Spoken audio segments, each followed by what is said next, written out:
અગ્ર સચિવની પત્રકાર પરિષદ, જોડાઈએ સીધા ત્યાં.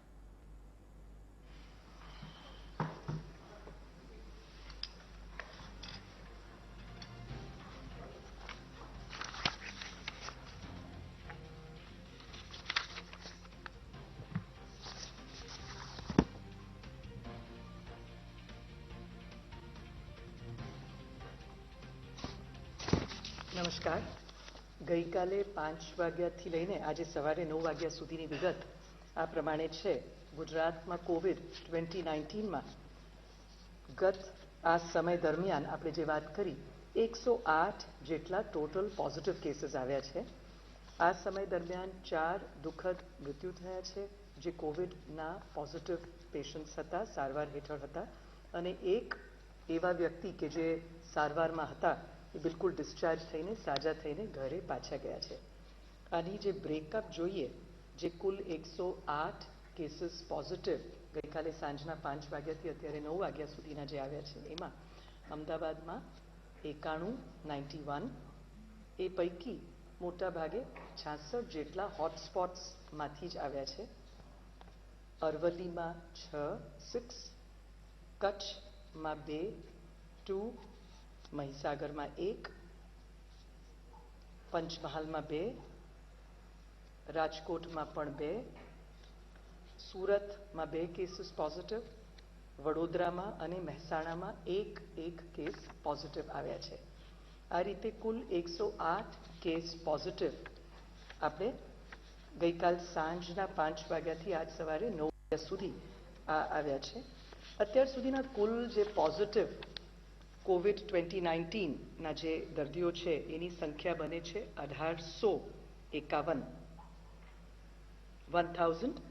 1851 અને એમાંથી જે એક્ટિવ પેશન્ટ્સ કહીએ કે જે અત્યારે હાલ ટ્રીટમેન્ટ હેઠળ છે એમાંથી 14 જેટલા લોકો ક્રિટિકલ છે, વેન્ટિલેટર પર છે, અને 1662 જેટલા લોકો સ્ટેબલ છે.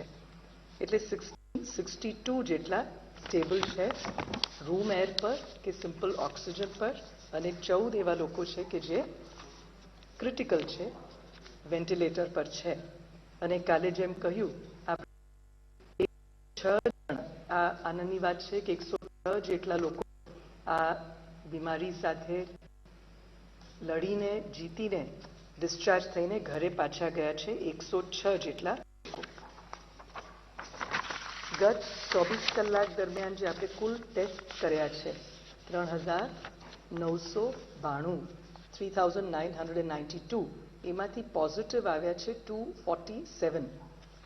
એટલે ટૂંકમાં જે અત્યાર સુધી જે ટોટલ આપણે કેસીસ ટેસ્ટ કર્યા છે 32,204, 32,204, એમાંથી 1,851 જેટલા કેસીસ પોઝિટિવ આવ્યા છે. પછી ગઈકાલે 5 વાગ્યા પછી જેવા દર્દીઓ કે જે સારવાર હેઠળ હતા અને જેમનું દુઃખદ મરણ થયું છે એ આ પ્રમાણે છે. એક 59 વર્ષના પુરુષ અમદાવાદના એસવીપી હોસ્પિટલમાં હતા. એક 54 વર્ષના પુરુષ અમદાવાદના એસવીપી હોસ્પિટલમાં હતા. 70 વર્ષના પુરુષ સુરતની સિવિલ હોસ્પિટલ. હવે આ બંને લોકોને, જે અમદાવાદના 54 વર્ષના પુરુષ હતા એમને હાઇપરટેન્શન, ડાયાબિટીસ હતી. 70 વર્ષના પુરુષ સુરતના નવી સિવિલ હોસ્પિટલના, એમને પણ ડાયાબિટીસ અને હૃદયની બીમારી હતી. 80 વર્ષના મહિલા સુરતના નવી સિવિલ હોસ્પિટલ સુરત, એમને ડાયાબિટીસ અને કિડનીની બીમારી હતી. જે કાલે સાજા થઈને પાછા ઘરે ગયા છે એવા એક 43 વર્ષના પુરુષ ભાવનગરના સર ટી હોસ્પિટલમાં એમની ટ્રીટમેન્ટ ચાલતી હતી. આજે બીજી એક અગત્યની વાત કહેવાની કે અમદાવાદની અંદર 3 હોસ્પિટલ્સ એટલે સ્ટર્લિંગ, એચસીજી અને નારાયણ હૃદયાલય, આ ત્રણેય હોસ્પિટલ્સ, નારાયણ હોસ્પિટલ, સ્ટર્લિંગ અને એચસીજી, આ ત્રણેયને કોવિડ 2019ના પેશન્ટ્સ માટે જો કોઈ પણ દર્દીને પે કરીને આ હોસ્પિટલ્સમાં ટ્રીટમેન્ટ લેવું હોય તો એના માટે એને પણ નોટિફાય કરી દેવામાં આવ્યા છે. આ નિર્ણય સરકારે ગઈકાલે લીધો છે. એટલે એવા પેશન્ટ્સ જેમને જાતે પે કરીને આ હોસ્પિટલ્સમાં ટ્રીટમેન્ટ કોવિડ 2019ના સંદર્ભમાં જવું હોય તો તેઓ આનું પણ એક વિકલ્પ એમની પાસે છે. આજે ખાસ એક વાત આપની સાથે શેર કરવાની છે કે આ COVID-19માં અત્યાર સુધી જે કુલ ત્યાં જે મૃત્યુ થયા છે, ટોટલ 67 ડેથ્સ થયા છે અત્યાર સુધી. એ ડેથ્સ મરણ જે થયા છે COVID-19ની જે ચિકિત્સા લઈ રહ્યા હતા અથવા તો જે બીમારીમાં ટ્રીટમેન્ટ સારવાર હેઠળ હતા, વેન્ટિલેટર પર હતા વગેરે, એનું બ્રેકઅપ થોડીક આજે એનાલિસિસ આપણે સમજીએ. એમાં આપણે જોઈએ તો 90% કેસીસ એવા આવે છે કે જેમાં રિસ્ક ફેક્ટર છે અને કોમોર્બિડિટી છે. હવે રિસ્ક ફેક્ટર એટલે શું? 3 કેટેગરીમાં રિસ્ક ફેક્ટર આવે છે. એવી વ્યક્તિ કે જેની ઉંમર 60 વર્ષથી વધારે હોય, એ પણ એને એક રિસ્ક ફેક્ટર તરીકે ગણીએ છીએ. એવા બાળકો કે વ્યક્તિઓ કે જેની ઉંમર 5 વર્ષથી ઓછા હોય, એ પણ રિસ્ક ફેક્ટરમાં એમને પણ ગણવાનું થાય છે. અને ત્રીજું કેટેગરી છે એવી મહિલાઓ જે સગર્ભા હોય, કેમ કે આનું પણ કન્ડિશન, આ એક પરિસ્થિતિ, એમની ફિઝિયોલોજીકલ કન્ડિશન થોડીક બીજા કરતાં જુદી છે. હવે કોઈ પણ રિસ્ક ફેક્ટર ન હોય અને કોઈ પણ કોમોર્બિડિટી નથી, એટલે એમને બીપી, ડાયાબિટીસ, કિડનીની બીમારી એવું કશું પણ નથી, એવા આપણે ટોટલ ડેથ્સમાંથી માત્ર 10%, એટલે 7 એવા ડેથ્સ થયા છે, 10.44%, કે જેમાં કોઈ રિસ્ક ફેક્ટર નથી અને કોઈ કોમોર્બિડિટી નથી. પછી રિસ્ક ફેક્ટર છે એટલે 60 વર્ષથી મોટી ઉંમરના હોય, 5 વર્ષથી ઓછી ઉંમરના બાળકો હોય, અથવા સગર્ભા. અલબત્ત આપણા ત્યાં કોઈ સગર્ભાના એક પણ આવા કેસ નથી થયા, પણ એને રિસ્ક ફેક્ટરની ડેફિનેશનમાં આ કેસીસ આવે છે. રિસ્ક ફેક્ટર જો હોય છતાં કોઈ કોમોર્બિડિટી ન હોય, એટલે એમને એ સિવાય બ્લડ પ્રેશર, ડાયાબિટીસ અથવા કિડનીની બીમારી, હાર્ટની બીમારી, કેન્સર એવું કશું ન હોય, તો એવા પણ 5.97, એટલે ઓલમોસ્ટ 6% લોકો, 4 કેસ એવા ડેથ થયા છે જે આ કેટેગરીમાં આવે છે. પણ એ સિવાય હવે એક પણ કોમોર્બિડિટી હોય, એટલે એવા વ્યક્તિ કે માનો કે કાં તો એને ડાયાબિટીસ હોય અથવા શુગર હોય, બ્લડ પ્રેશર હોય, હાર્ટની બીમારી, એવી એક પણ કોઈ એક કન્ડિશન હોય, એવા 21 લોકોના સારવાર દરમિયાન મરણ થયા છે, જે લગભગ 31.34% બને છે. અને નેક્સ્ટ આવે છે જે આ રીતે રિસ્ક ફેક્ટરવાળા તો ખરા, એટલે એલ્ડરલી હોય અને મલ્ટિપલ કોમોર્બિડિટી, એટલે એમની પાસે એક કરતાં વધુ અનેક આવા કોમોર્બિડ કન્ડિશન્સ હોય, ડાયાબિટીસ અને બ્લડ પ્રેશર હોય, અથવા આ બધી અલગ અલગ કન્ડિશન્સ, કોઈને કેન્સર સાથે ડાયાબિટીસ હોય, હાર્ટ ડિઝીઝ સાથે બ્લડ પ્રેશર હોય, એને મલ્ટિપલ આપણે આ રીતે 3, 4, 2 અલગ અલગ કોમોર્બિડિટીઝ એક સાથે જ્યારે એક વ્યક્તિને હોય, એવા કેસીસમાં 52, આપણા જેટલા પણ અત્યાર સુધી COVID-19માં મૃત્યુ થયા છે એ પૈકી 52.23%, એટલે 50% ઉપર, અડધાથી વધારે લોકો આ કેટેગરીમાં રહ્યા છે કે જેમની ટ્રીટમેન્ટ દરમિયાન દુઃખદ અવસાન થયું છે. અને 67નું બ્રેકઅપ લઈએ, 67 મૃત્યુ જે થઈ ગયા છે, એમાંથી 35 એવા લોકો છે કે જેને રિસ્ક ફેક્ટર હતું પણ મલ્ટિપલ કોમોર્બિડિટી હતી, 21 એવા લોકો છે એક કોમોર્બિડિટી વાળા, 4 એવા કે જેમાં રિસ્ક ફેક્ટર હતું પણ કોઈ કોમોર્બિડિટી ન હતી, અને 7 એવા છે કે જેમાં રિસ્ક ફેક્ટર પણ ન હતી અને કોમોર્બિડિટી પણ ન હતી. એમ કરીને આનું એક એનાલિસિસ ખાસ કાલે માનનીય મુખ્યમંત્રીશ્રીથી પણ આ પૃચ્છા કરવામાં આવી અને એમને એમ લાગ્યું કે આ વિગત આપણી સાથે શેર કરવા માટે સાહેબનું પણ આદેશ હતું. અને એમાં આપણે વાઇઝ પણ એક બ્રેકઅપ આપણે જોવા જેવી વાત છે આમાં, કે જે 0 to 4 years, આપને ખ્યાલ હશે કે જામનગરમાં એક નાનું બાળક ગુજરી ગયું હતું કોવિડ પોઝિટિવ. એમાં થોડુંક આ એક વિચિત્ર કેસ એટલા માટે રહ્યું કે એના પેરેન્ટ્સ પણ નેગેટિવ હતા. એ આપણે એક હજી ચેક કરી રહ્યા છે કે એના કંઈક ઉકેલ મળે કે કઈ રીતે આ થયું હતું. એવો એક ડેથ થયું છે વિચ ઇઝ 1.49%, એટલે લગભગ 1.5%. 5 થી 14 વર્ષની ઉંમર જૂથમાં, વય જૂથમાં એક ડેથ થયું છે, દેટ ઇઝ ઓલ્સો 1.49%. 15 થી 19 વય જૂથમાં 6 ડેથ્સ થયા છે, જે 8.95%, એટલે અંદાજિત 9% કહી શકીએ. પછી જે 45 થી 59, 45 થી 59 વર્ષની ઉંમર જૂથમાં 22 મૃત્યુ થયા છે. એટલે એ પેલા કેટેગરીઝમાં આવી જાય. એ પણ બીજી એક રીતે ક્લાસિફાય કર્યું છે. કોમોર્બિડિટી અને રિસ્ક ફેક્ટર વાળા પણ એમાં અમુક હોઈ શકે. અને બીજું ગ્રેટર દેન 60 યર્સ એટલે 60 વર્ષથી જે મોટી ઉંમરના છે એવા 37 કેસીસ મૃત્યુના થયા છે, જેનું ટકાવારી આપણે જોઈએ તો 55.22%. આ રીતની એક ડેથ એનાલિસિસ છે. આ મીડિયાની સાથે પણ શેર કરવામાં આવશે. આજે જે અમદાવાદના એરિયાઝ છે એમાં પોઝિટિવ કયા વિસ્તારથી આવ્યા છે એની હું લખી વાંચી બતાવું. ગાયકવાડ હવેલી, રાયખર, અસારવા, જમાલપુર, આસ્ટોડિયા, બહેરામપુરા, દરિયાપુર, બાપુનગર, જુહાપુરા, કાલુપુર, સરસપુર, શાહપુર, શાહીબાગ અને દાણી લીમડા. અરવલ્લી જિલ્લામાં અલગ અલગ વિસ્તારોથી આવ્યા છે, ગામડાથી. એક રાજલી, મોડાસા, લીંબોદરા, મેઘરજ, નંદીસણ, મોડાસા, ચેવડિયા, ધનસુરા. આ રીતે 4 ગામડાઓથી આવા કેસીસ. રાજલી, મોડાસા, લીંબોદરા, મેઘરજ, નંદીસણા, મોડાસા, ચેવડિયા, ધનસુરા. કચ્છમાં એક લખપતના, એમાં પણ એક વિદેશ ટ્રાવેલ UAE થી આવેલા છે, એની વિગત મળી છે. આમાં અમુક વખતે 14 દિવસ પછી પણ આપણે આ નવી આ વાયરસ નોવેલ કોરોના વાયરસનું બિહેવિયર પણ વિચિત્ર હોય છે. 14 દિવસ પછી પણ જે ટ્રાવેલ હિસ્ટ્રીના કેસીસ છે આવા કેસીસ નીકળે છે. એક ભુજમાં જે કેસ છે કોન્ટેક્ટ હિસ્ટ્રી છે. સુરતમાં સલાબતપુરા, રાજકોટમાં જંગલેશ્વર, વડોદરામાં ગજરાવાડી અને મહીસાગરમાં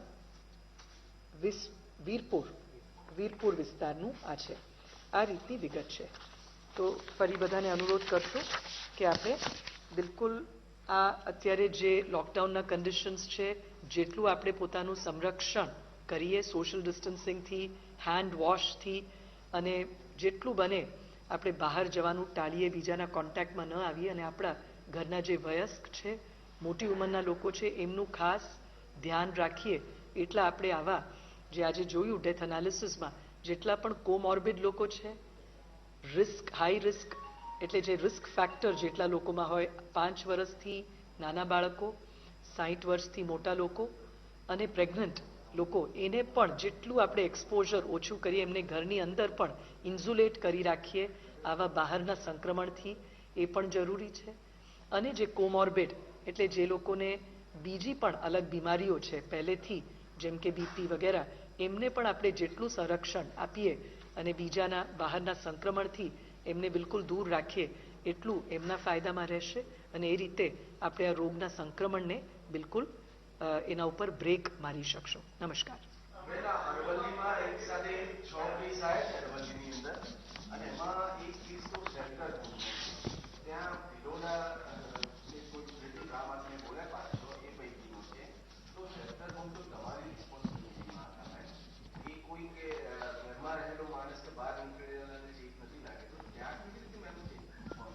એટલે અમદાવાદ મ્યુનિસિપલ કોર્પોરેશનના સેન્ટર રૂમમાં પણ છે, એટલે ત્યાં કોઈ પ્રિકોશન્સ લેવામાં નથી આવતા, એટલે શું છે સેન્ટર રૂમમાં શ્રમિકોને આવી રીતે સેફ લાગે તો બહુ મોટી ઘટના હોય.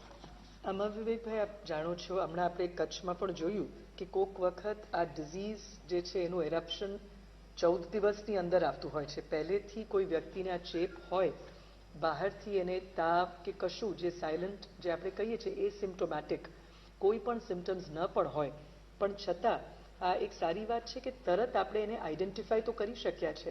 કેમ કે કોઈ પણ સમાજમાં આ રીતે સંક્રમણ કેરી કરતા લોકો પહેલે એવું બને કે 7 દિવસ, 8 દિવસ, 14 દિવસ. કચ્છમાં આપણે જોયું કે વિદેશથી આવેલા વ્યક્તિને 14 દિવસ પછી પણ આ સંક્રમણ બહાર નીકળ્યું છે. એટલે આપણે આવા કેસીસ, 1-2 કેસીસ જ્યાં પણ આવે છે તરત આપણી કામયાબી કહેવાય, તરત એને આઇસોલેટ કરીને બહાર લઈ જવું.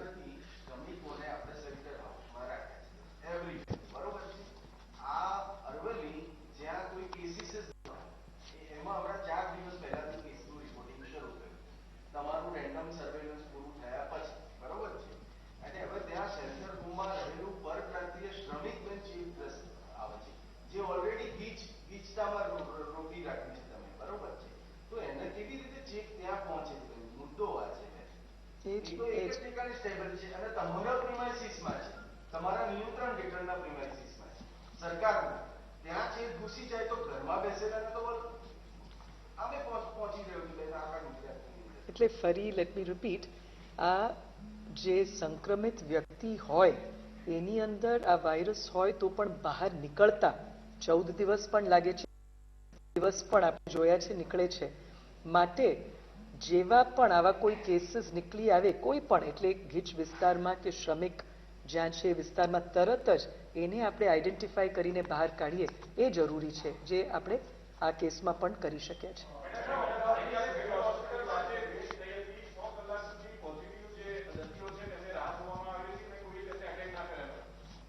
કાલે આ માહિતી અમને સાંજના મળી હતી. તરત જ સિનિયર ટીમ, કમિશનર હેલ્થ જાતે, આપણા એડિશનલ ડાયરેક્ટર મેડિકલ એજ્યુકેશન અને હું પણ સતત એમની સાથે ફોન પર ટચમાં હતી અને ઇમિડિયેટલી પછી બીજી પણ એ બધાને સંતોષકારક પછી અકોમોડેટ કરવામાં આવ્યું છે.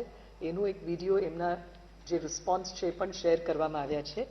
આ કેસ જે છે એમાં પછી અમને ખબર પડી કે જે ડેટા એન્ટ્રી, એડમિશન્સ વગેરે માટે પણ જે કેસ પેપર્સ એમને જે લઈ આવવાના હતા એમાં કંઈ ઉણપ, એટલે એમની જે ટેસ્ટિંગ કરી દેવામાં આવી હતી અને એમના જે કેસ પેપર્સ સાથે આવવાના હતા એમાં કંઈક વિસંગતતા અને ગેપના લીધે આ થયું હતું. છતાં ઇમિડિયેટલી આપણા તંત્રમાં આ વસ્તુને હવે દુરુસ્ત કરવા માટે રાતના જ સિનિયર અધિકારીઓ પહોંચી ગયા હતા. એમને જમવાની પણ વ્યવસ્થા તરત કરી હતી. રાતના ફરીથી પણ એમને જે નાસ્તો વગેરે કરાવીને બિલકુલ કમ્ફર્ટેબલ છે એવું એ લોકો તરફથી પ્રતિસાદ મળ્યું છે. આ એક બિલકુલ મીડિયામાં એ પ્રજા પેનિકમાં છે જે એટલે જ આપણે વાત કરી. આ અમારા ધ્યાન પર આવતાની સાથે જ સિનિયર ઓફિસર્સ, આપણા કમિશનર હેલ્થ જયપ્રકાશ શિવહરે સાહેબ જાતે, અમારા એડિશનલ ડાયરેક્ટર મોડે રાત્રે ડૉક્ટર રાઘવ દીક્ષિત અને પછી ત્યાંના જે સુપ્રિન્ટેન્ડન્ટ છે ડૉક્ટર મોદી અને એ જ રીતે ડૉક્ટર કમલેશ ઉપાધ્યાય, બધા સાથે હું પણ સતત મોડે રાત સુધી સંપર્કમાં હતી. બધા પહોંચી ગયા છે અને આ ઘટના, એ વાત સાચી છે કે આ ઘટના ન બને, સારું પણ બન્યા છે તો તરત તંત્રએ એક્ટ કર્યું છે અને હવે સિસ્ટમ્સ પણ મૂક્યા છે કે જેથી આવા ઘટનાઓ ન બને.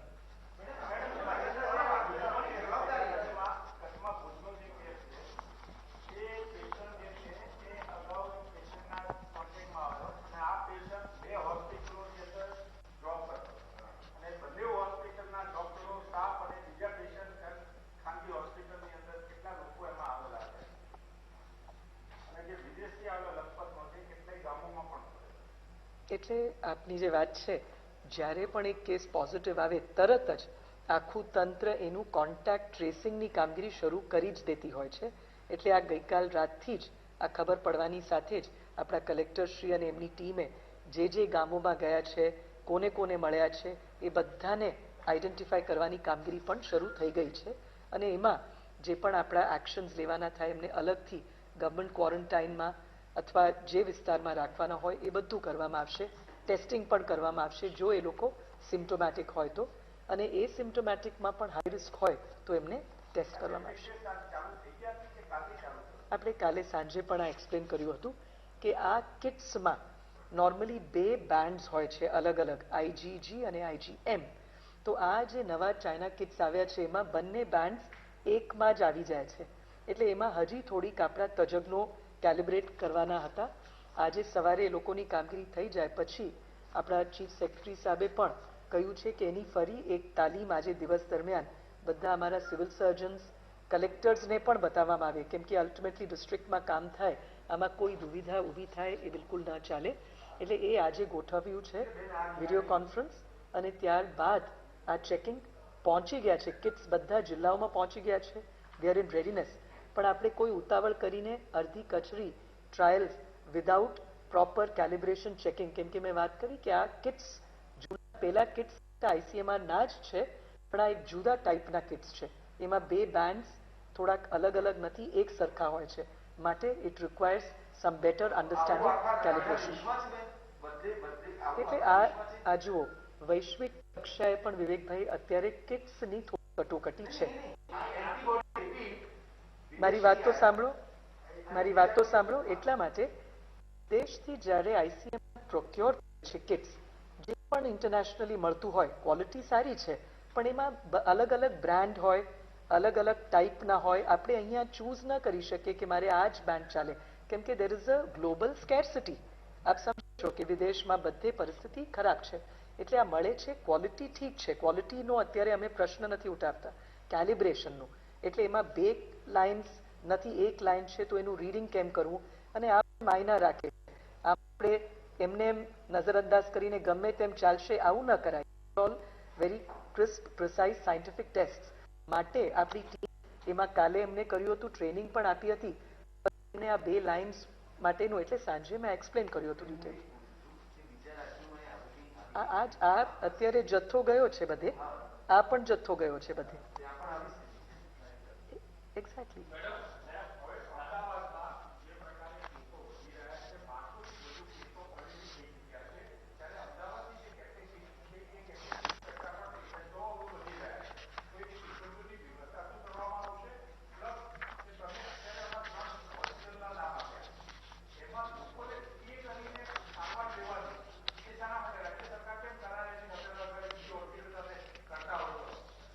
આમાં હવે બે વસ્તુ આપણે પૂછ્યા છે કે સંખ્યા વધી જાય તો આપણે બેડ્સની સંખ્યા પર્યાપ્ત છે કે કેમ.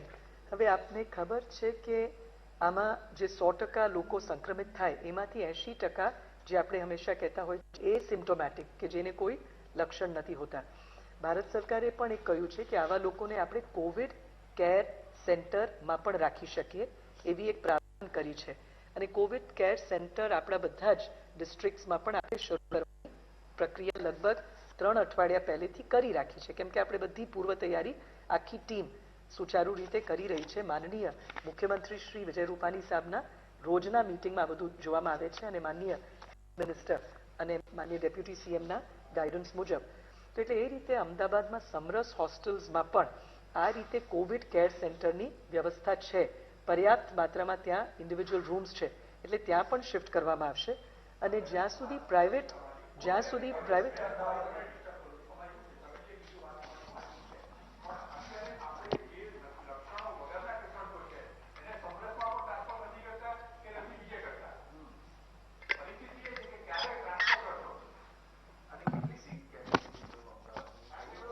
એટલે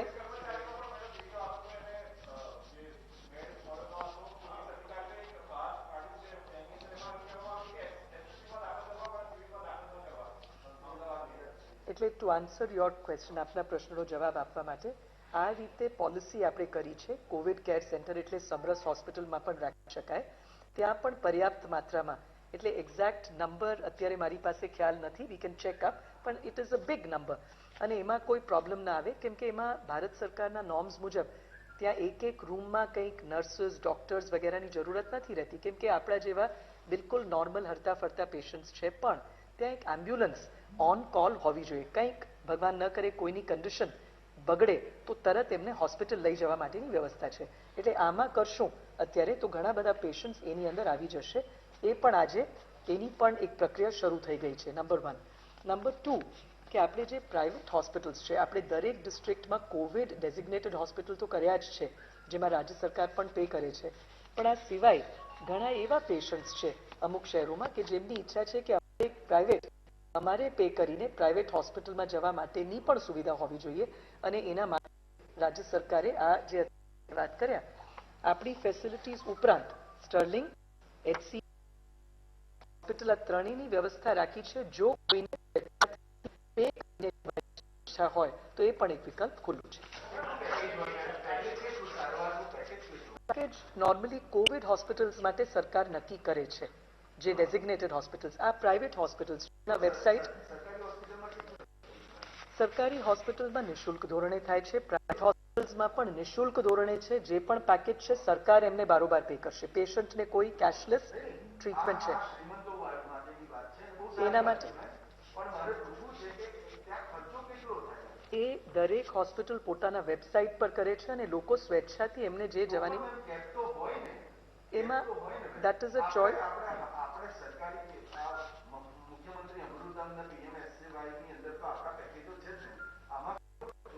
તો ફરી હું રિપીટ કરું છું વિવેકભાઈ કે જે પેકેજવાળા હોસ્પિટલ્સ છે એવા હોસ્પિટલ્સ આપણે રાજ્યભરમાં ડેઝિગ્નેટ કર્યા છે જેની અંદર લોકોને કોઈ ખર્ચો પોકેટ કેશ લેસ જે ટ્રાન્ઝેક્શન હોય એ આપણે કરી છે. એમાં કોઈ વ્યક્તિએ પે નથી કરવાનું, સરકારે પેકેજ નક્કી કરી દીધું છે અને પે કરશે.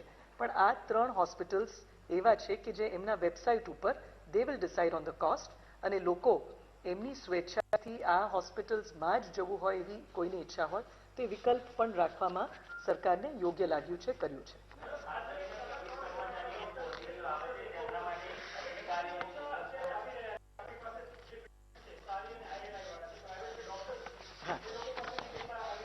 એટલે પાર્થ યોર ક્વેશ્ચન કેટલા સારી અને આઈએલઆઈ વાળા છે એ ડેટા તમને આપીશું અત્યારે આપણી પાસે. I am not having it immediately but we will have the data. બિલકુલ આવ્યા છે ઘણા ખરા. જેમ આપણે ફીસી virtually on a daily basis ઘણા બધા પ્રાઇવેટ હોસ્પિટલ્સ કાલે પણ આપણે જોયા એમાં દેર આર હોસ્પિટલ્સ ફ્રોમ પ્રાઇવેટથી પણ આવે છે, અલગ અલગ સેન્ટર્સથી આવે છે, પણ એ ડેટા આપણે શેર કરશું.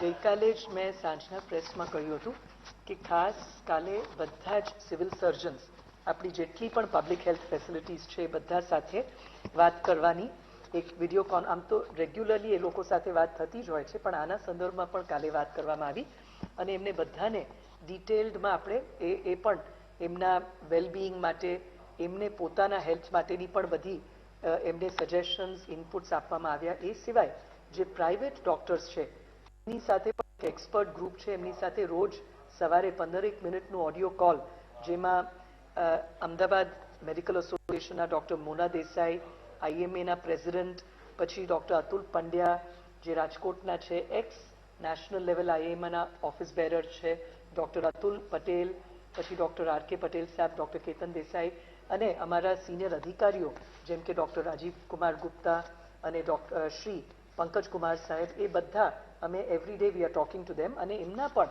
જે નાના મોટા પ્રશ્નો જેમ કે ગઈકાલ રાતનો પણ પ્રશ્ન થયો છે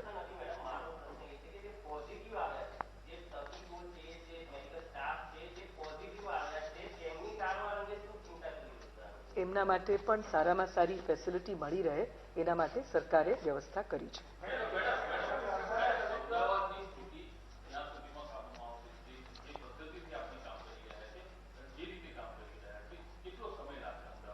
અમદાવાદમાં જેમ આપણે વાત કરી હોટસ્પોટ્સ ડેફિનેટલી એમાં આ થોડુંક આની સંક્રમણનું પ્રમાણ વધ્યું હતું માટે આપણે એકદમ ઇન્ટેન્સિવ સઘન અગ્રેસિવ ટેસ્ટિંગ છેલ્લા 4-5 દિવસથી કરતા આવ્યા છે.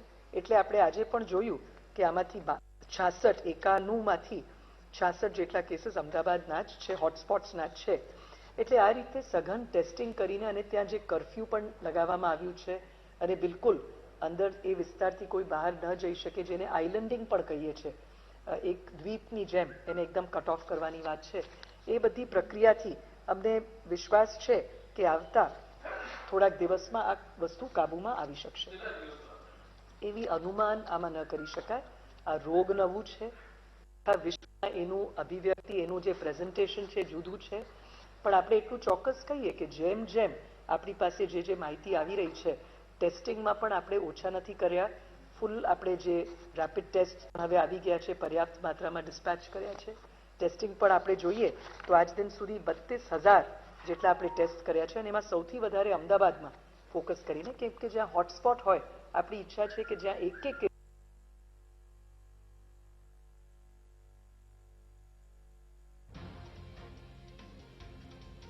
તો જે પ્રમાણે ખાનગી અને સરકારી તમામ હોસ્પિટલોમાં સારવાર મફત છે ત્યારે હવે સ્ટર્લિંગ, એસસીજી અને નારાયણી હોસ્પિટલમાં પણ કોરોનાની સારવાર છે તે લઈ શકાશે. ચાર્જ ચૂકવીને દર્દીઓ ખાનગી હોસ્પિટલમાં સારવાર લઈ શકે છે.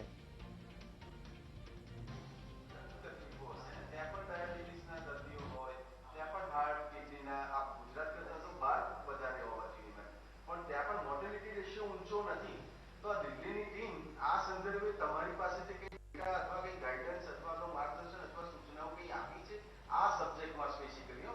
આ સબ્જેક્ટ માટે પણ વાત કાલે ને જ કહેવાનું કે આપણે બને ત્યાં સુધી આવા બીજા દેશો બીજા રાજ્યોમાં પણ તમે જે કહો છો વિવેકભાઈ કે કેરળમાં વગેરે ત્યાં લોકોમાં અવેરનેસ આપણે જે વારંવાર કહીએ છીએ કે ઘરની અંદર આવા વયસ્ક લોકો હોય અથવા એવા લોકો હોય રિસ્ક ફેક્ટરવાળા જે આજે એક્સપ્લેન ફરી કર્યું છે અથવા એવા લોકો કે જેને કોમોર્બિડિટી હોય એમને જરા પણ આવા સંક્રમણથી એ સંક્રમણમાં ન આવે એ જોવાની આપણી બધાની અને એમની પોતાની પણ જવાબદારી છે. સરકાર લોકડાઉન કરી શકે, કર્ફ્યુ કરી શકે, લાદી શકે, પણ પછી છતાં આપણે એમાં સંક્રમણથી પોતાને સુરક્ષિત રાખવા માટેની તજવીજ ન કરીએ એ બિલકુલ સ્વીકારવા પાત્ર નથી. અને જ્યાં જ્યાં આવી વધારે અવેરનેસ છે, લોકો આને અનુસરીને જાય છે, ત્યાં સંક્રમણના કેસીસ આવા ગ્રુપમાં, કેમ કે આ હાઈ રિસ્ક ગ્રુપ છે, બાકી લોકોમાં પણ સંક્રમણ ન થવું જોઈએ, પણ એના કરતાં સવિશેષ આ ગ્રુપમાં એ પછી મૃત્યુ સુધી પણ ગંભીર થાય છે એવી આપણે આંકડાકીય રીતે અને વિશ્વભરમાં જોયું છે. માટે દિલ્હીની ટીમે પણ એ જ કહ્યું છે કે વધારે અવેરનેસ, અને એ જ આપણે મીડિયા દ્વારા વારંવાર કહીએ છીએ કે આ ગ્રુપમાં, કેમ કે આપણી પ્રોટેક્શન, આપણે પોતે સંક્રમણ ન લાગે એવું આ ગ્રુપ જો ધ્યાનમાં રાખે, આ પહેલી વાત. બીજી વાત, દિલ્હીના ગ્રુપે એ પણ કાલે કહ્યું કે જેમ જેમ આવા ગ્રુપમાં પણ બીમારી આવે તરત જ ડૉક્ટર્સને 104માં કે કોઈ પણ જે કોવિડ હોસ્પિટલ છે આપણી એની અંદર સારવાર માટે તરત આવી જાય તો પછી ચાન્સીસ બચવાના થોડાક વધારે રહે છે. પણ આપણે 6ઠા દિવસ, 7મા દિવસ, 8મા દિવસ સુધી આવીએ છીએ તો પછી there are very few chances, બધા પ્રયાસો કરવા છતાં. એટલે આ બધા ઇનપુટ્સ નીકળ્યા છે.